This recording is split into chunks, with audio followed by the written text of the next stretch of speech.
Welcome to MotivationU, the podcast. My name is Bob Ganzak. I'll be introducing our guest here in a moment.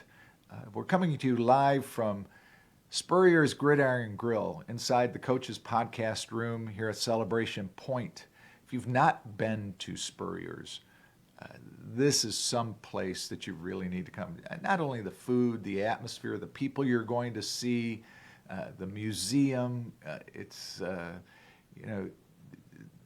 There is a college football museum.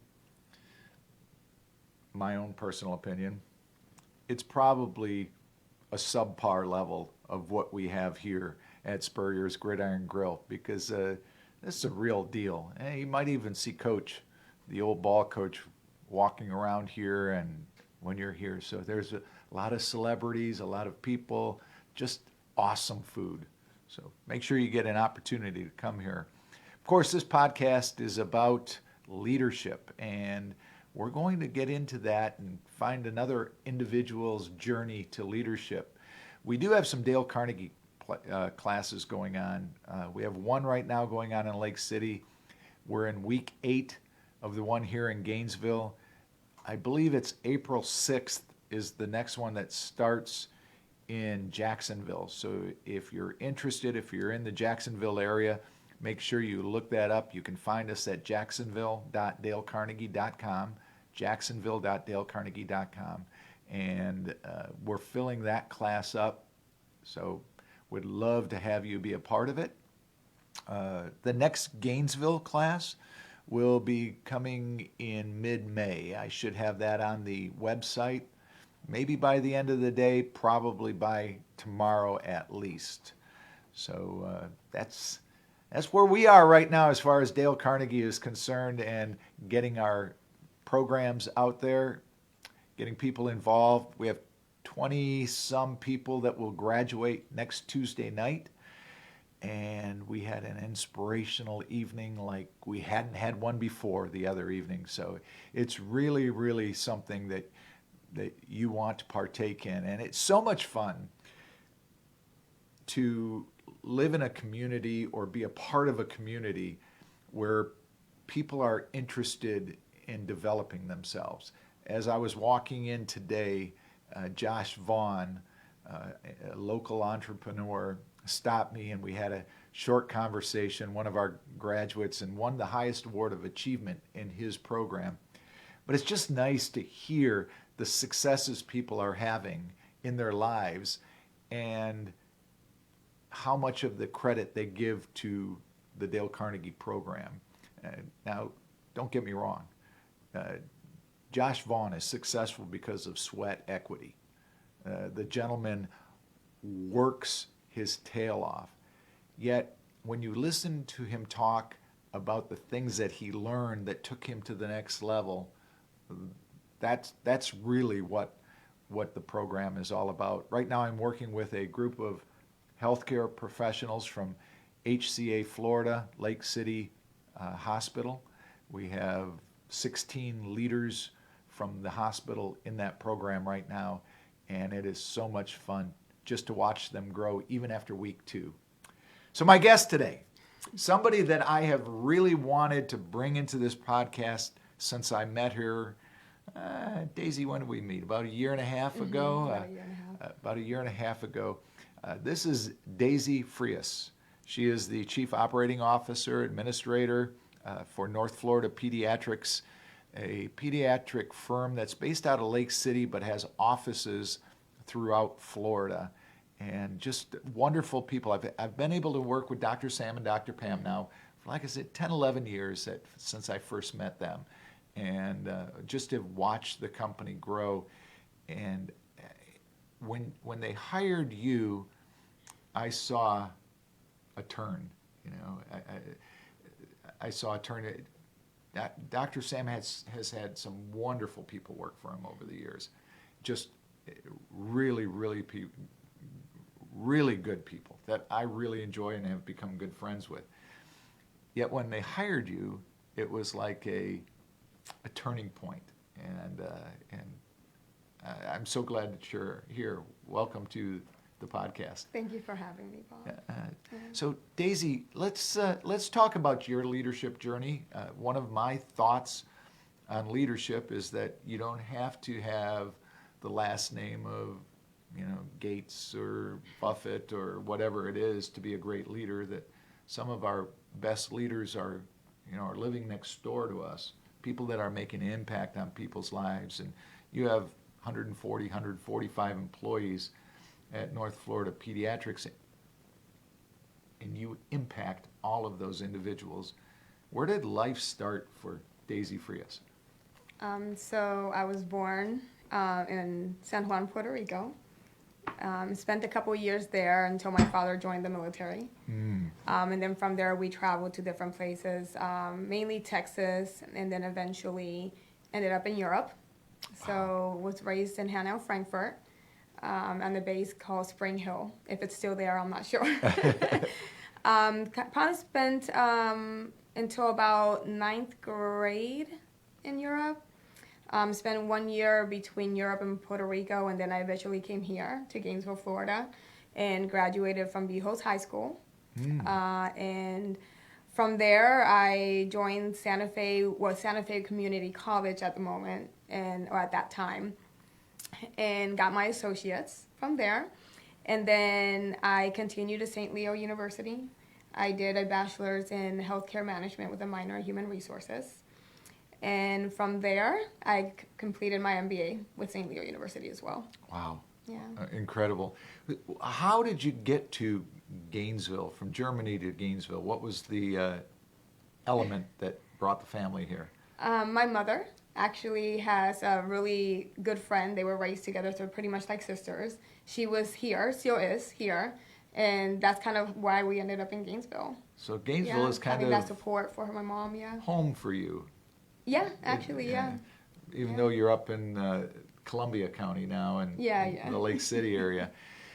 So those early years, Daisy, I love your leadership style, and we'll get to that as we go through this podcast. But what were some of the first foundational things that were taught to you either by your parents or other individuals that influenced the early stages of your leadership? So I would say definitely the military and the lifestyle probably has a lot to do with it. My father was strict, but not to the point where we didn't get to have fun and things like that. I think the military kind of formulates that within a military brat, typically what I would be called. And then from there, I did move out at a very young age after my mom and my dad separated. So I was about 15, turning 16. When I moved out, I was actually attending Buchholz High School. I was that was my entire high school career was there at Buchholz. I would say that aside from family, my father and my mother, the first individual that really had an impact on me was my Spanish teacher. Oh, wow. At Buchholz, her name is Miss Gregory. And she kind of pushed me to really finish high school, focus on what's necessary. I worked at Las Margaritas, actually, for quite many years. So the owner of Las Margaritas was also very influential to me. Also pushed me to make sure, if I needed to get to work for whatever reason, and even if I took 3 buses and I was there late, he would make sure that I got home safely. I was young, right? So I would say those 2 individuals definitely throughout my high school time were probably the most influential for me. So they influenced you a lot. What was about their leadership style? Take Miss Gregory, for example. What was about her that made you feel comfortable? So she was stern, but she would still really speak to me, even if privately. She would ask me, Daisy, what's going on? I see that you're not as focused and things like that. So eventually I kind of broke it to her and told her, exactly where I was in life, even though I was so young. I had her for all 4 years. So I went all the way to AP Spanish, and she was my teacher. But she was compassionate. She understood what I was going through, but she held me accountable right? So although I didn't live with my parents, I did still have individuals holding me accountable. You know, the same thing with our Alberto at Las Margaritas. You know, you have to make it to work on time. You know, I worked there from 3 p.m. to about 10 or 11 p.m. So at this point, Las Margaritas was over on 43rd Street behind the Saxby. So I could actually walk from Buchholz over to Las Margaritas. So that was my first true employment. And they made it home for me. You know, they made sure I ate. They made sure, you know, his sister Carmina was amazing, like kind of like a second mom. So when I do visit Las Margaritas and I see them, it's like seeing family all over again. Do you have siblings? I do, actually. I have quite a few. Okay.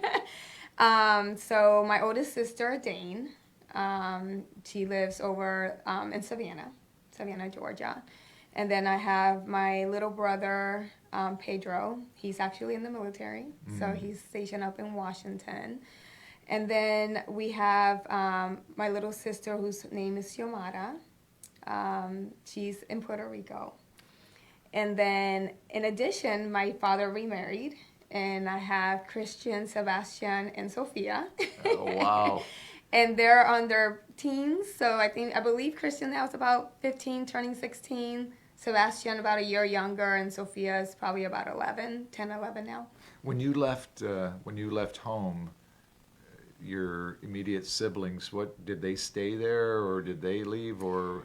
So my sister had already moved out when I left home, and then my brother stayed with my mom, and then eventually they moved from Gainesville to Orlando, and I stayed. That's amazing. So, what did you learn from that time on your own at such a young age? What were the things that that guided you, other than the individuals? What was inside of Daisy that guided you to push yourself? Honestly, I'm not sure. That's all right. I would like to say that, you know, seeing all the struggles that we went through as a family probably made me focus a lot on making sure I did what was right. You know, I would typically have my brother visit for the summer and things like that. So I took on a lot of responsibility young, but I think, I don't know if it was because I was raised in the military family or, you know, what, maybe just having that presence that helped. But I don't know. I would like to say it was a combination of those around me. I got lucky. We all kind of get lucky. Although I think when you really look at it, there's a lot of intestinal fortitude that goes along with luck. Yeah. In sports, the definition I always heard of luck was when preparation meets opportunity. You know, and then people say you're lucky. I've talked a lot to my son about that, from the standpoint that, you know, when you have a success, you know, everybody wants to jump on your bandwagon, you know, and they don't see the 10 years, the 12 years, the 15 years of work and effort that went into that. All they see is, oh, look, you know, he's successful, she's successful. You know, they don't see the grind behind it. And I'm sure there was a lot of grind in your world. What was it like at Puerto Rico?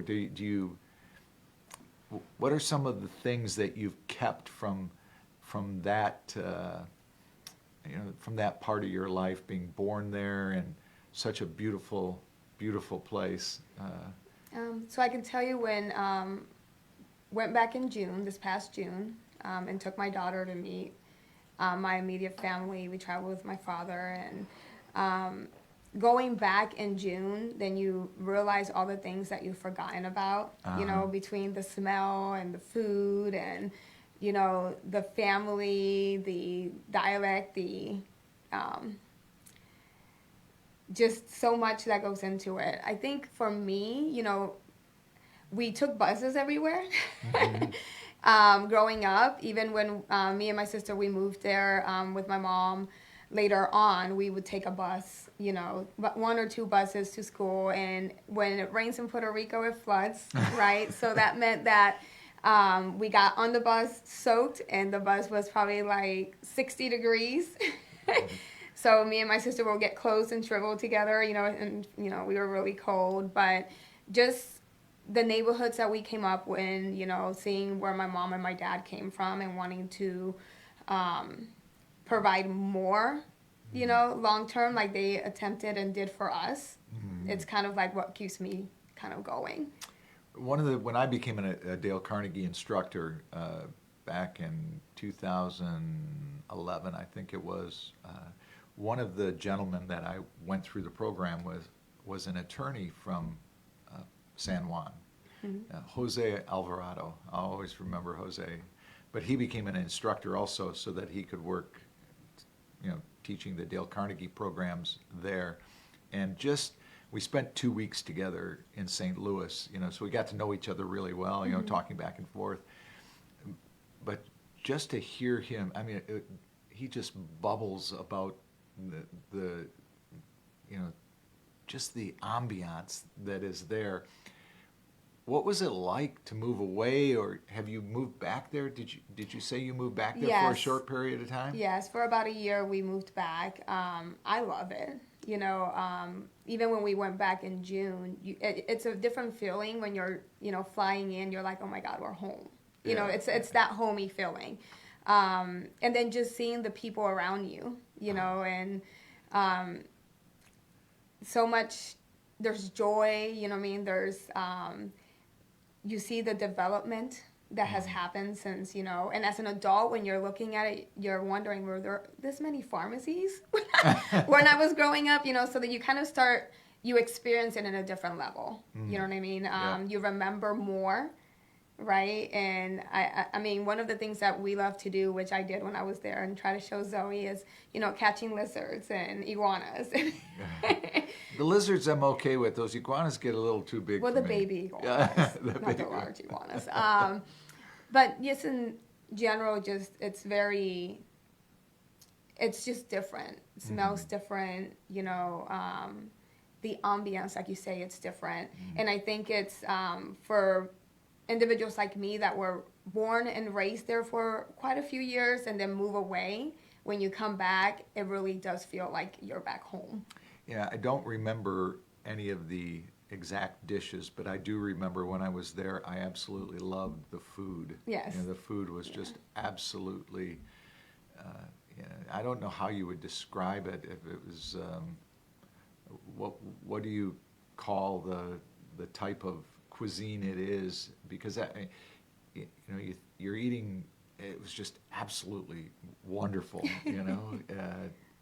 I just loved it. Was it like, what are some of your favorite dishes that you miss? I don't know how I would say them in English. Go ahead, say them in whatever. I remember growing up with arroz con salchichas, which is little Vienna sausages, and it's placed in the rice. The rice is like reddish, you have the seasoning, you have the sofrito that they put in. And then coming home from school, there's always empanadilla ready for us. So it's like stuffed with either chicken, beef, or it's like an empanada, right? But then there's also very homey foods for me that may be a little strange for others, but I know that for me and my father and my sister, when we travel, octopus salad off of the beach is something that we really enjoy. Hard to find over in the United States for it to be cooked that way. There's a food called morcilla, which is typically known as blood sausage, and then cuajo that we really enjoy. While we were there, we roasted an entire pig, so just kind of those traditional items that you don't really get to do or find here. But yeah, I mean, ganepas, I don't know what you would call them in English at all, so I won't attempt to figure that out. But it's like a little green fruit, and it's very sweet on the inside. Just learning to even focus on how to eat that as a child, because it could easily be choked on. Oh. Yeah, okay. So, just wanting to go out. I know we had a day where we went out and we purchased everything that we wanted to eat, and we brought it back. It was actually on the day we celebrated my father's birthday, so we were just grubbing all day. I still you mentioned two things: the beach and flying in. I still remember at the airport how you can be on the beach and that plane almost lands on top of you. I mean, it is like just feet above you when it comes in, because you're on the beach and the runway starts like almost in the water. Yeah. It's incredible. How did you pick healthcare? What drove you to healthcare? With a military dad, what drove you to healthcare as your... So originally I wanted to go to school for food science. I don't know why. So that was kind of what I was focusing my associates on. But then, just having grandparents in Puerto Rico that maybe weren't able to take care of themselves as often when we visited and things like that, that made me want to really care for people. So I got into healthcare. I had a friend who was a CNA, certified nursing assistant, and I wanted to find a way to kind of give back, or I had a lot of different jobs in high school and when I was going to college. So I did waitressing. I worked at a bank as a teller. I cleaned apartments. I did night auditing at hotels. So I had so many different jobs that I had to take on in order to accommodate not only my high school schedule, but for Las Margaritas, I kind of did that my entire high school career. Mm-hmm. But for college, you have classes in the morning, you have classes midday, you have classes in the afternoon. And wanted something more consistent that I could kind of work around with. So she had recommended me becoming a CNA. So I'm like, okay, I can do that. When I was visiting my mother in Orlando, I went ahead and did the week program. And from there, another person that's very important in my, and the person I am in leadership, she hired me as a CNA. Her name is Kelly Kilpin. She owned, at that point in time, I believe 3 assisted living facilities, and she gave me my first CNA job. Wow. Yeah. So that's kind of like how I got into healthcare, just finding a different way to give back. I thought that nursing was my route until I took anatomy and physiology, and I was like, this isn't for me. But I wanted to still be in healthcare, so I told myself, let me focus on something that makes sure that those individuals providing the care are providing it properly. So that's how I ended up in operations. That's interesting. Now, the CNA, I mean, how do I say this? A lot of people look at CNAs and look down their nose at them because, which is totally wrong. The jobs they have to do are just like absolutely incredible. Mm-hmm. What are some of the values that you carry from those days as being a CNA? I would say compassion, empathy. Mm-hmm. So as a CNA, I worked for not only assisted living facilities, but home care agencies, nursing homes. And, there's one particular memory that I have. And I was actually sitting. It wasn't really a job where you had to, do all the acts of daily living. But I was actually at UF, at Chance Hospital, with an older gentleman. And his family lived in Miami. And I was pretty much there for compassion because he was passing. Mm-hmm. And, he would ask me, is my family coming? And I would call the family to see when they were to make it. And, he passed away before the family was able to make it in. And just those feelings of, the family even thanking you, I thank you for being there, for not leaving. Some people cannot take people passing. Mm-hmm. So a lot of times you would go through like different CNAs or nurses that didn't want to stay. But just, little things like that kind of, and then you build relationships with them. When I worked with Kelly, I was taking care of an older lady named Pauline, and you learn their history, the stories, where they've come from, and you learn to appreciate that eventually we all make it there. and that, you know, life isn't necessarily guaranteed, and that you just have to be compassionate for everyone around you. So I would say that that's probably what makes me sit back and look at what another individual might be going through. So I try to look at both sides. Mm-hmm. Yeah. Just because I think I would say compassion. Yeah. We're talking leadership with Daisy Frias, who is with North Florida Pediatrics, a large pediatric firm that is based out of Lake City, Florida, but offices throughout upper north and north central, northeast Florida. And, you know, going back to the CNAs, they tend to get the dirty jobs, Yes. you know, and where, you know, the doctors, to a little bit lesser degree, the nurses, they sometimes get the glory, and those individuals are the ones that really, really get to know the families, you know, because they're the ones that are doing the things that are most like interactive with the patient. How many, or in your organization, do the CNAs have a desire to move into nursing, or do they find a place where they just are happy to be?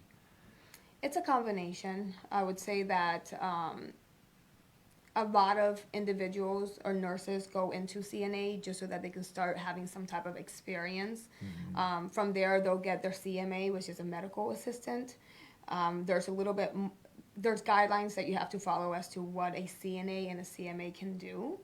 And from there, you know, some will go directly into an LPN program and then an RN program, or some will apply for an RN program or nursing school and then go from there. So I think it really just depends on the drive that that person has. I do know CNAs who just enjoy what they do and they don't wish to do nursing, right? But then there's a lot that look at that as a possibility, which is why a lot go into the CNA program. Yeah, I'm very fortunate. My wife is a nurse, and she, in all, you know, the 17 years that we've been together, I've never heard her talk down about CNAs. I mean, she's always supportive of those individuals because of how important they are to her role, you know, as a nurse. But, you know, the world is, like you said, everybody goes through and passes on. What is it like for CNAs in the pediatric world? You know, the differences, we know, you know, some of the challenges that people have as they get into their 80s and 90s and they're at the end of their journey. What is it like for a CNA in the pediatric world? So it depends on what healthcare portion that you're working in, right? So then, for example, there are CNAs that work from home care, right? And if you work for home care, typically for pediatrics, that means that the child has many needs, feeding tubes, et cetera, right? And usually the nerds are there to kind of help with the cleaning or depending on the insurance, because it all kind of ties back to what the insurance provides or what the parent can afford. But there are times where you'll have a CNA that's in home with the patient. On our end, on the outpatient area, a CNA has just as much as a CMA can do. You can work up the patient, do vaccinations. There's so many different things that you can learn in the outpatient portion of pediatrics. And of course, then you have the nursing, the hospital, right? So you have CNAs that work in the hospital. So let's say there's a child who's admitted or a child who may have cancer, and there might be a CNA that comes in for comforting, whether it's reading a book or helping them get dressed, things like that, so that the parents are either getting rest or maybe at work, there's that companion. That's good. We're going to take a quick break here and we'll come back and jump into a little bit of what your role is, your MBA and how that applied, but we'll touch with that after these breaks. So you're listening to MotivationU, the podcast.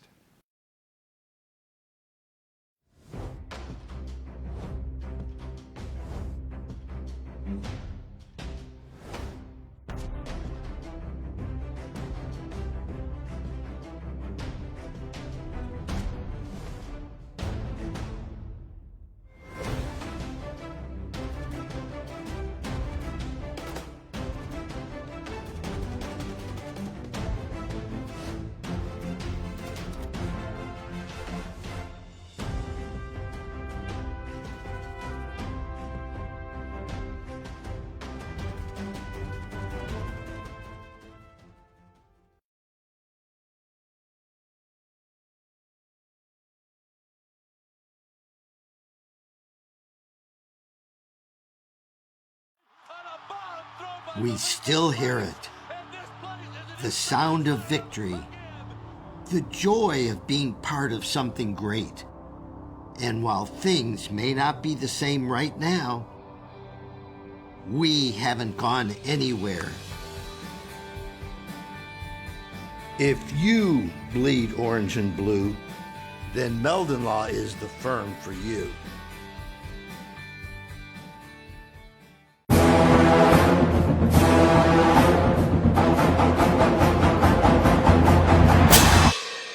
Jeffrey, what are you doing? Well, I'm joining the band, of course. Since Meldon Law is the official law firm partner of the Florida Gators, I want to help. Dad, we're litigators. Let's stick to helping people in the courtroom. Well, can we still hang out and jam a little bit? At Meldon Law, we won't back down. Looking for more reasons to celebrate? We have them here at Celebration Point. Enjoy some of the newest additions to our already celebratory lineup, like Dave & Buster's, Les Macarons, and Prime and Pearl. There's always a reason to celebrate. Join us anytime for any occasion. Celebration Point, where Gators come to celebrate.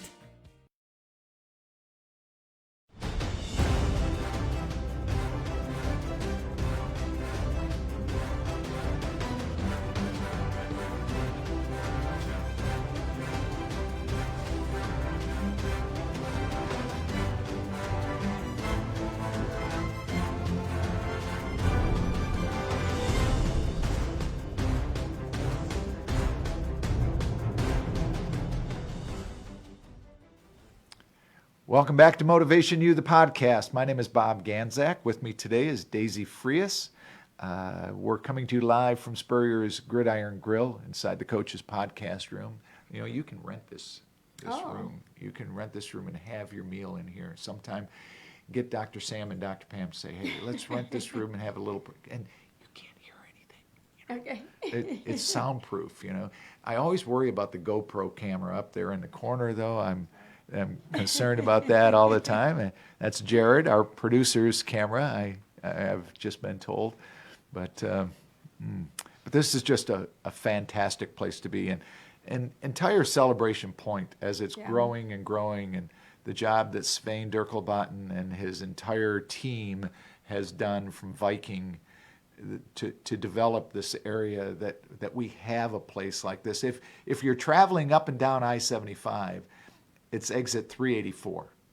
If you want a great experience, either shopping or dining, come by Celebration Point. And more to the point, stop by Spurrier's. It's a great place. I've had a lot of friends of mine that are from Michigan that were sports fans like myself, and they're making their trek down to Naples or even Miami or the Keys, and they've stopped here. And they've told me, Bob, thank you. This is just an awesome place to go. Take the tour, look at all the trophies, the helmets on the wall, and watch some of the videos that go on while you're eating, because you'll see some pictures and things that you won't see anyplace else, just here at Spurrier's Gridiron Grill. Daisy, we took your journey all the way up to basically your schooling. What made you want to go get your MBA? Where did you get that from, and why did you take that route? So I've always been very motivated. I would say I always have to be doing something. So after I finished my bachelor's, I worked a little bit, actually moved away to New York, and worked there it was kind of that, I'm done with school, I'm going to go live in the big city. And while I was there, I did some volunteering at NYU for an Alzheimer's study.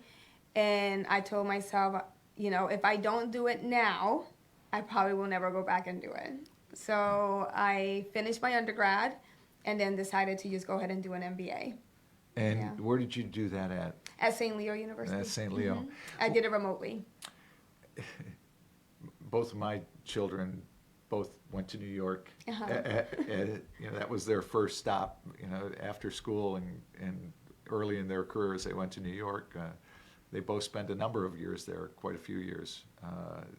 and it was a great experience, as you can imagine, as you did yourself. What did you learn about leadership in getting your MBA? What type of things did they teach about leadership at that level at that time? Not much, actually. If you think about the MBA, they're focusing on marketing, and they're focused on statistics and logistics, and teaching you how to do accounting. As far as leadership itself, I think that's more of a hands-on type of experience. I would say I love to research and I love to read articles and sorts of those things. So I believe there are some management courses that I can recall, and also some theory courses where it kind of teaches you about the human person characters, type of management, type A, type, Yep. And what to watch out for. I did take a couple courses in psychology as electives, which also focused a little bit on that. I would say that my minor in human resources talked more about individuals and how to approach and things like that than my MBA did. That's interesting. Was there any projects that you put together or that you had to do to get your MBA? As a team? As a team? Yes, so we did a marketing one. That was pretty difficult. And we had to create a company and make it successful as a team. Wow. Yeah. Did you? How did that work for you? What industry did you choose? If I remember correctly, we chose music. We couldn't first agree, so we agreed to disagree, and we chose music. But from there, what I learned from it is that some people are not as involved as you are, right? So some may not take a situation as important as another may. Some are procrastinators, while others want to stay on top of things. So you get to learn really different styles of. It's interesting. Yeah. Well, first of all, my daughter, when she got her MBA, she went to the University of Michigan and got her MBA. One of the things that they were able to do is put together their project, and her company, that they were given a company to put together a program for that company. Hers was in Israel. So part of the process was they flew to Israel to present the plan to them. The whole team did, and they spent a week there and to implement that, which is, those just experiences that myself, I would have rather done it the way you did it, where you had to build something from scratch. And I probably would have tended to be one of the procrastinators. I get things done. It's just I like to wait till the last second and then pressure myself to get it done. Yeah. All of the things that you've experienced, you should be 65 years old with the life you've led, the New York and here and there, and all the jobs you've had. How would you describe your leadership role right now and your style at North Florida Pediatrics? So I believe that leadership, you're really focused on the individual, but you need to understand how they learn, what they're needing, what their future is, to try to get that motivation out of them, right? Some people automatically are motivated and they want to, come in and say, I have these plans, and other people are kind of like a little bit shyer, so you really have to read the person and kind of see what would work best for that individual. My leadership style is come to me if you ever need anything. I keep things very private. So I always advise, if there's a concern that you have, always feel comfortable to come speak to me no matter what. I will keep that concern as private as I can. I'm very honest and upfront in a nice professional way. So I think on my end, I feel that the staff really does respect the way that I go about doing things, because they feel comfortable coming to me. And, you hold individuals accountable to an extent, but also understand that you may be asking someone to do something that may not be their forte, and then therefore you need to guide them.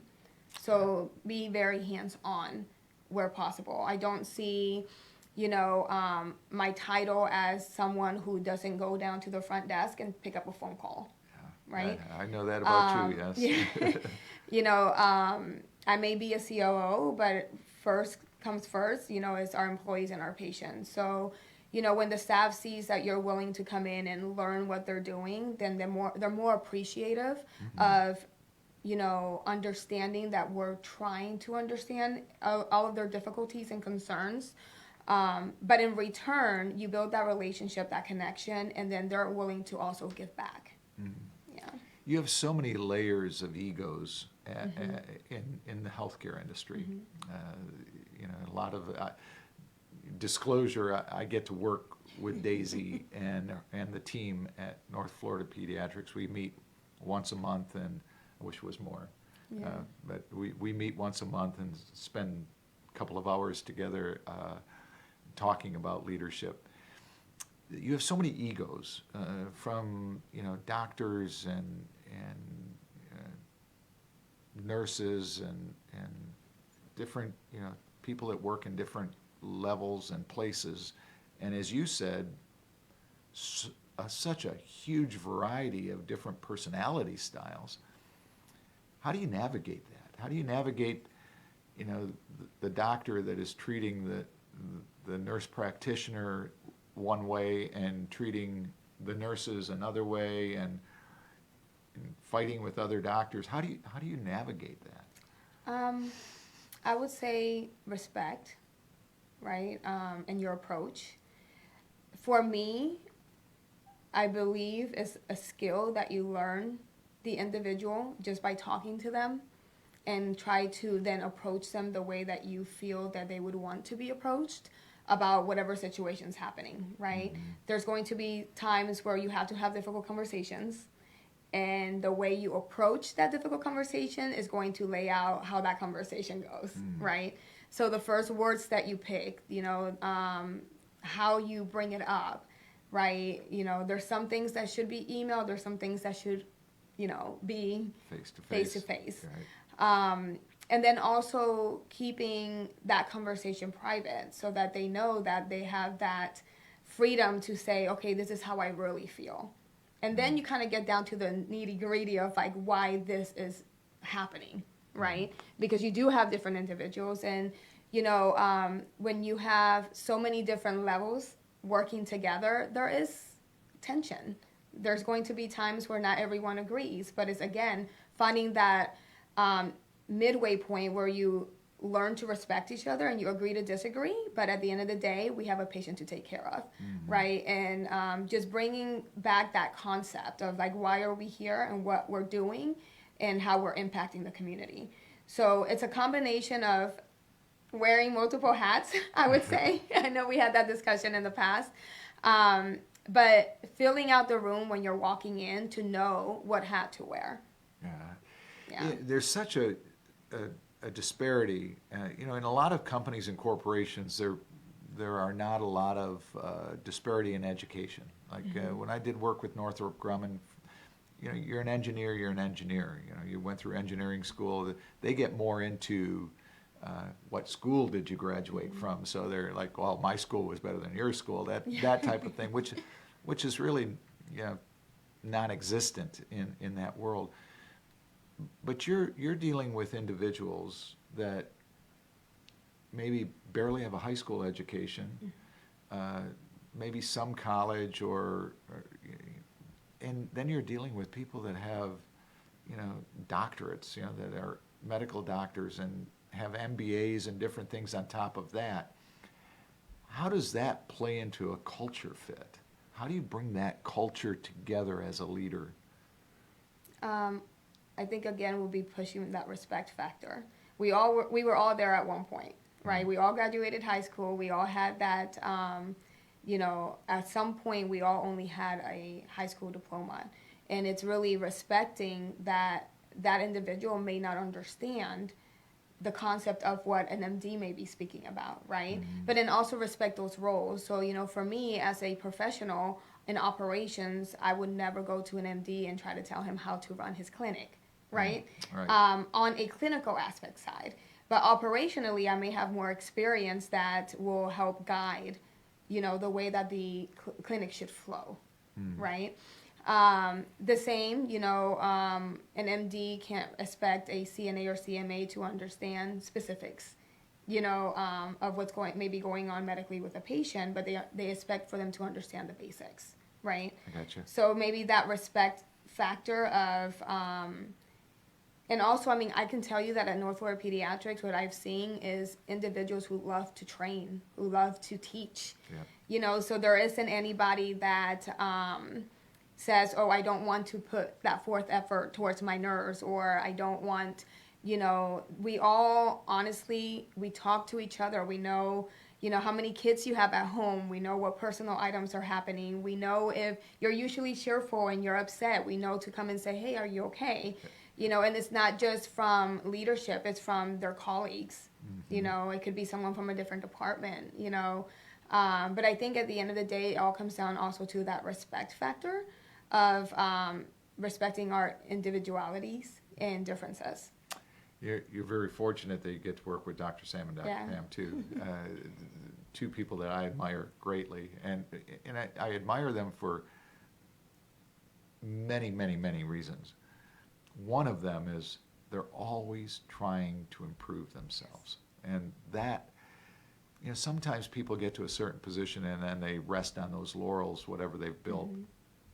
I always see them pushing themselves to improve, and what totally different personalities too is an amazing thing. What do you enjoy about their leadership style? For me, Dr. Sam is a brilliant man. Yeah. He has so many different things going on, but and the same for Dr. Pam. She's very graceful, and she takes in before she actually speaks, and she tries to understand what's going on. She processes it, but they're both, like you said, so willing to learn and not necessarily cater, but to accommodate different individualities and try to really help the employees become successful in their vision, because we all have a different vision of what we should be and what our expectations are and our goals are for the future. So they do try to take all of that into consideration, which is amazing. Yes. It's not often that you have a president or chief medical officer that are so involved. Dr. Sam knows everyone, all 140 so employees by name, first name, last name, schedules, everything. It's not often that you see someone that dedicated and that involved. Yeah. And Dr. Pam is one of those individuals that when she speaks, you listen. Yes. And she doesn't talk all the time, Yeah. But every time I walk out of that room, that office upstairs, when she has shared things, it's like a sponge. You just want to grab all of it. You get to work with a lot of cool professionals there too. Yeah. One of my favorite is now more part-time with you, Dr. MJ. Yeah. What was it like having Kim as part of your leadership team for so long? He definitely brings in the hype, he's a character in himself, but he's so happy to, help, and what if we try this and try that, and he's full of ideas. But he's always willing to also just sit back and listen, So it really just depends. But having him has always been great. He kind of tells you, how he feels about a situation, and he'll come. He's came to me multiple times for some, guidance or feedback. And we could talk on the phone for an hour about one particular struggle that either one of us may be having. And it's nice having that person to kind of bring up that motivation again. And I think that he's done a lot of that His enthusiasm Yes, and his yes. energy is Yes. boundless. I Yes. mean, it just And goes especially on. with the children. I mean, if you see him in the clinic Yes. with the children, and it's really nice to I witness. used to love stopping in to Live Oak, where he was, and just watch the way he walked around the building. Yeah. The way that building is constructed. There's different areas, and you could tell when he was walking through, just because the kids' faces were just lit up. They could be on their worst day of their lives, and they would see him and their that smile on their face. So you've made changes, brought in CEO and different things. What is that like when you go through that process of Dr. Sam passing the torch on to somebody else, and really part of leadership, as you said, it's all about the people. What is it, managing those doubts that some of the people that are not connected to the, information line every day? Yeah. How do you manage those attitudes and those thought processes? I'm a big believer of meeting with individuals regularly, even if it's one-on-one. Healthcare is always changing. So if you're going to be in healthcare, you have to be okay between insurances to positions and all that good stuff. I would say with it was a little bit of a shock for everyone, having, always working with Dr. Sam and, him being there, and he still is. So Yes, he is. it's not that he's not. But I always tell the staff is change is okay. You don't have to fear change. Focus on what you've been doing. You're doing it well, and that the change slowly, convert to whatever it is going to convert to, right? At the end of the day, the way I've always seen it is you put a good foot in, right? You're doing a good job. You have nothing to worry about, because I know changes are really what causes people to struggle, Yes. right? The same thing when I started, there was a lot of changes, from the most simplest things that, if we change that, this isn't going to work. But then when you actually create the change and they're like, oh, it did work. Mm-hmm. So I think that them seeing that kind of made the change a little bit smoother, right? But it's just all about perspective. Now, when you first came on, and I mentioned this early on in the podcast, is you were very instrumental in making a shift, a professionalism shift to that leadership team, because before that there was a lot of people, but not a lot of straight lines. There were squiggly lines, and some areas grayed out, where it wasn't black or white. It was just, well, this is the way we've always done it. And you made some incredible shifts there with other people's help. I think of Josh and some of the other people that were there at the time. How do you keep focused on the daily operations while you're making this shift, the way that they do business? A lot of work and commitment. I would say that, as we were shifting, you have people moving from positions to other positions, and you have like an opening. Honestly, for me, leadership means that if there is a position not filled, that you take on that role. And you make it successful until you bring the right person into that role. Honestly, I don't know. I think for me, I think just so many different experiences have taught me how to multitask and how to look at things in a specific way. But if it wasn't for the organizations that I have worked for, that I understand how, what are the most efficient processes, right? Mm-hmm. What's best practice, right? You have best practice operationally, and then you have best practice medically. So it's just a combination of all that, and then really looking at the whole picture. You can't make a change in one department that might affect another.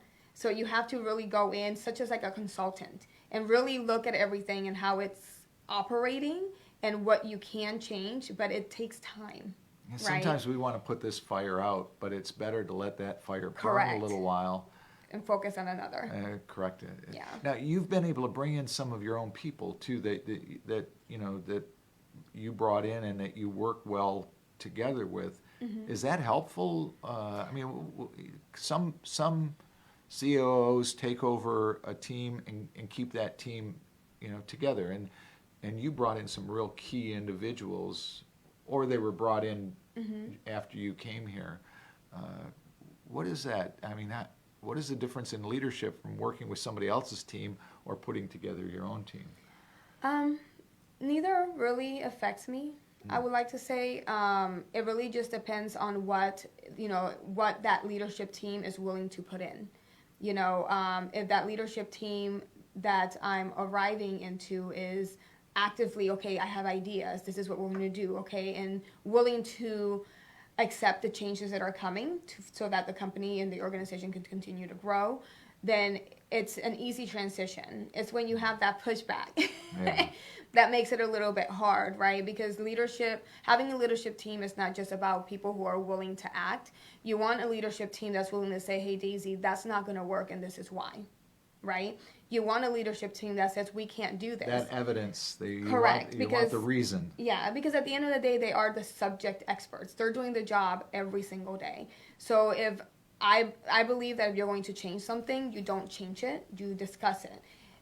Sometimes, it's easy to make a quick change to just bandage the situation, but the bandage always peels off. Yeah. And it's easier to really focus on having the right individuals in the key positions that are willing, I as a leader have to accept that, an employee of mine may be like, I don't agree with what you did. And I have to accept that and say, you know what, my apologies, let's talk about it, right? Because I'm always evolving, I'm always learning. And of course, there's times where as a leader, you have to say, hey, I understand what you're saying, but we have to give it a try. Let's give it a try. Let's meet again month, see how it's going. And then if it's not going well, then we tweak a little bit. But I love project management. I love efficiency, so finding ways to improve. But you also have to have the same type of mindset for the rest of your leadership team.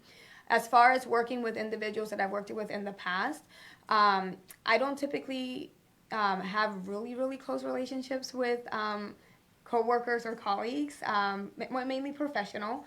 So typically if I recommend someone, it's someone that I know has done the job well and is one of those individuals that can focus on what we need to do and who will also speak up and say, I don't feel comfortable, or I don't want to do this, right? Yeah. You don't want someone that's always going to just say, yes, yes, yes, yes. You want somebody's real feedback and objective. Yeah, that's so true. Our hour has gone away. Going back to that just quickly, I always encourage people, if you're going to bring me a problem, bring me a potential solution too. Correct. That was something that yes. And something else I love about working with your team is all of the different nationalities, different individuals that are in there. It's a potpourri of people there. Thank you very much, Daisy, for being with us. This coming to you live from Spurrier's Gridiron Grill. This was Motivation U, the podcast.